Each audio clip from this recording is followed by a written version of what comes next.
안녕하세요. 희망나무TV 이다경입니다. 오늘도 저희 영상을 클릭해 주셔서 감사드립니다. 우리 가족이 거주하면서 새로운 집으로 이사를 하거나 집을 지을 때 출입문과 주방 그리고 침실의 위치가 잘 배치되었는지 여러 가지 요소들을 꼼꼼히 살펴보고 선택을 하게 됩니다. 그 중에서도 문은 사람이 출입하는 현관문과 채광과 환기를 위한 창문으로 나뉠 수 있는데요. 이러한 창문은 집안을 맑고 생기 있는 공기를 순환시켜서 재물운을 불러들이는 통로로도 볼 수 있습니다. 사람에게는 자신만의 독특한 기운이 있듯이 주택에도 출입문이나 각각 공간의 방향에 따라서 서로 다른 기운이 존재하고 있는데요. 우리 가족이 건강하고 부유하게 생활하려면 집안의 창문이 어떤 위치에 어떤 크기로 있는 것이 좋을까 생각해 보신 적 있으신가요? 집의 창문은 집 안과 집 밖의 공기가 자연스럽게 순화하는 역할을 하는데요. 탁한 공기는 밖으로 내보내고 맑은 공기가 집안에 머물러 생기 있는 가정이 되고 가족들도 모두 건강하고 부유한 삶을 살아갈 수 있도록 해주는 게 중요합니다. 이번 시간에는 집안의 창문이 풍수적으로 우리 가족에게 어떤 영향을 주는지에 대해서 알아보도록 하겠습니다. 여러분, 본 방송에 들어가기 전에 제가 잠깐 여러분들에게 전달드릴 말씀이 있는데요. 여러분들이 희망나무TV를 많이 사랑해 주시고 이만큼 키워주셔서 저희가 이렇게 조금 큰 그런 유튜브가 됐습니다. 그러다 보니까 전 세계에서 4억 명의 유저를 보유한 아주 최고급 플랫폼인 비고라이브라는 방송에서 저희와 콜라보하자는 연락이 왔어요. 제가 매주 월요일 저녁 10시에 실시간 방송에서 여러분들에게 사주풀이도 해드리고 뭐 병원이 어딘지 지역이 어디가 좋은지 이런 것도 다 알려드렸었잖아요. 이름풀이까지 다 해드렸었죠. 그런데 이런 부분을 모두 비고라이브에서 무료로 해드릴 겁니다. 여러분들이 궁금하신 나는 어느 지역에 살면 좋지? 그리고 내가 맞는 병원은 어디고 돈을 좀 많이 들어올 수 있는 은행은 어디일까? 이런 거 궁금하시잖아요. 내 이름은 좋은지 나쁜지 이런 풀이도 좀 하고 싶고 자 여러분들이 이런 모든 것을 매주 금요일 저녁 6시 비고 라이브에서 여러분들이 무료로 상담 받으실 수 있습니다. 자 참여 방법은 요 아래 고정 댓글과 링크를 참여해 주시기 바랍니다. 구독 좋아요, 알림 설정 콕콕. 예전에 우리 조상님들이 살고 계시던 한옥집을 보면 집 이렇게 뒤쪽으로 산이 있고 집 앞은 넓은 마당이나 들판이 보이는 탁 트인 명당 공간이 있었는데요. 이는 배산임수의 형태로 풍수를 적용해서 집을 지었다고 볼 수 있습니다.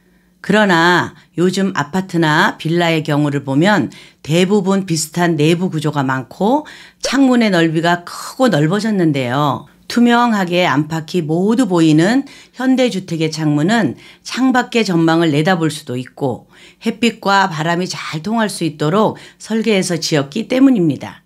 건축 기술이 발달하면서 빌딩들은 물론이고 개인 집들도 창문을 다양하게 꾸미고 있는데 풍수적인 관점에서 볼 때 창문은 작은 것보다는 조금 큰 것이 낫습니다. 그러나 너무 크면 집안의 좋은 기운을 밖으로 분산시키는 역효과를 가져오기 때문에 집 모양에 따라서 창문의 크기를 고려해야 하는데 집에 비해서 너무 크다고 느껴질 정도로 큰 창문을 설치하는 건 가족의 건강과 집안의 재물운에 좋지 않은 결과를 초래하기 때문에 고려해 보는 게 좋습니다. 먼저 집의 창문은 동쪽이나 남쪽 방향의 창문이 있으면 좋은데요. 이쪽 방향은 다른 방위의 창에 비해서 바람과 햇볕 등이 우리의 신체와 조화를 이루어서 건강을 유지할 수 있도록 해주고 한국의 기후와 풍토에 잘 맞아서 여름에는 시원한 바람이 들어오고 겨울에는 추운 바람을 내쫓아 주기 때문에 항상 집안을 따뜻하게 해주어서 가족들의 건강에도 좋고 풍수적으로도 집안에 생기가 돌아서 항상 밝은 가정이 될 것입니다.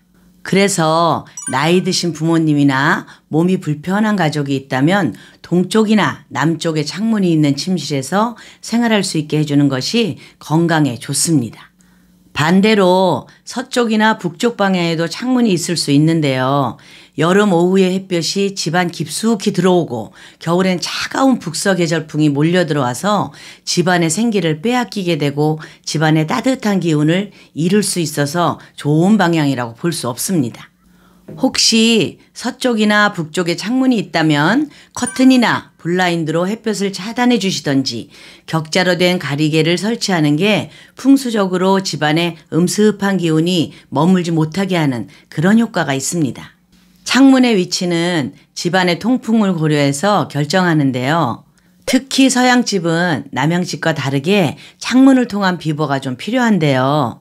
남쪽에 큰 창을 만들어서 따뜻한 양기를 받고 북쪽에는 작은 창문을 만들어서 바람이 이렇게 남북으로 통하게 하는 것이 풍수적으로 좋은 기운을 집안으로 끌어들일 수 있습니다. 창문의 모양도 중요한데요. 이렇게 가로로 넓고 세로폭이 좁은 창문은 좀 차분하고 안정적인 기운을 주게 되고요. 위쪽으로 이렇게 높게 올라가는 창문도 있는데요. 이건 기운이 위쪽으로 솟아오르는 그런 효과가 있어서 굉장히 활동적이고 생기 있는 그런 생활을 바라는 사람에게 좋은 기운을 줄 수 있습니다. 그리고 집에는 이렇게 동그란 형태의 창문이 있는 것도 좋은데요. 둥근 모양은 하늘을 의미하고 집안에 기운 넘치는 생명력을 불어넣어 주기 때문에 풍수적으로도 추천드리는 창문입니다. 요즘 새로 지은 집들을 보면요. 이렇게 한쪽 벽이 완전히 통창으로 된 집도 있는데요.